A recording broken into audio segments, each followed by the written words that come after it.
I got so much more.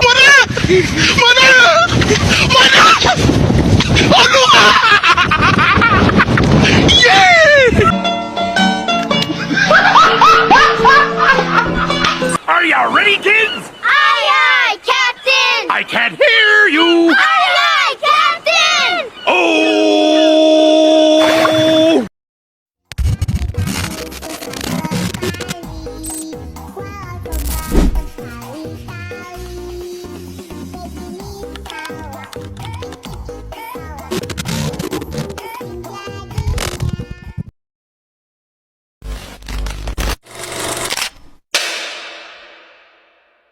Assalamualaikum warahmatullahi wabarakatuh. Hai teman-teman, di sini saya Novia Utaminingsih. Yang pertama-tama saya akan menunjukkan penjelasan tentang sumber daya manusia. Oh, halo guys. Apa aja sih yang harus kita pelajari di manajemen sumber daya manusia? Yuk kita simak penjelasan berikut.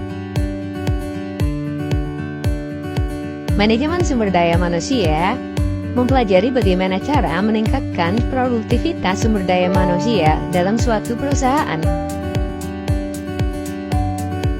Ada dua cara yang dapat dilakukan seorang pemimpin untuk meningkatkan kualitas sumber daya manusia, yaitu dengan melihat attitude dan skill. Yang pertama, attitude buruk, skill buruk. Dalam kasus ini tidak pantas untuk dipertahankan. Karena dalam sebuah perusahaan, ketika menerima SDM yang attitude-nya buruk dan skill-nya buruk, tentunya perusahaan akan menjadi rugi. 2. Attitude buruk, skill bagus. Sebagai seorang pemimpin, ketika ada attitude yang buruk dan skill-nya bagus, kita harus bisa membimbing dan mengarahkan SDM untuk berubah sikap agar attitude-nya menjadi lebih baik dalam melakukan sebuah pekerjaan. Yang ketiga, attitude baik dan skill buruk. Sebagai seorang pemimpin harus bisa memberikan training supaya SDM menjadi lebih matang dalam bekerja dan selalu mengasah skillnya agar menjadi lebih baik lagi. Yang keempat, attitude bagus dan skill bagus. Jadi contoh yang sangat spesial sebagai seorang pemimpin harus bisa memperlakukan SDM ini dengan baik dan menciptakan suasana yang nyaman baginya untuk bekerja.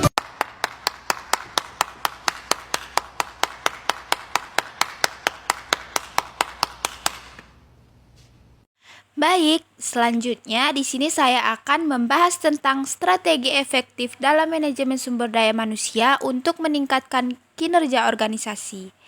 Jadi, strategi efektif dalam manajemen sumber daya manusia atau SDM mengacu pada serangkaian kebijakan, praktik, dan pendekatan yang dirancang untuk mengelola dan mengembangkan karyawan secara optimal dengan tujuan utama untuk meningkatkan kinerja individu dan organisasi secara keseluruhan. Dalam konteks ini, strategi efektif berarti pendekatan yang dapat memberikan hasil yang terukur dalam meningkatkan produktivitas, kualitas kerja, serta kepuasan dan keterlibatan karyawan yang pada gilirannya berdampak pada keberhasilan dan daya saing organisasi. Selanjutnya, ada beberapa elemen penting dalam merancang strategi manajemen SDM yang efektif untuk meningkatkan kinerja organisasi. Yang pertama itu ada rekrutmen dan seleksi yang tepat. Rekrutmen yang efektif dimulai dengan menarik kandidat yang sesuai dengan kebutuhan organisasi. Dan yang kedua, ada pengembangan dan pelatihan karyawan.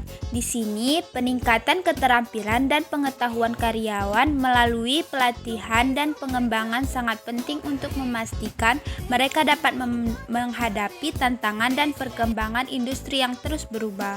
Yang ketiga, ada penilaian kinerja dan umpan balik yang konstruktif. Proses penilaian kinerja yang jelas dan objektif memberikan gambaran tentang sejauh mana karyawan memenuhi ekspektasi dan target yang ditetapkan. Yang keempat, ada motivasi dan penghargaan.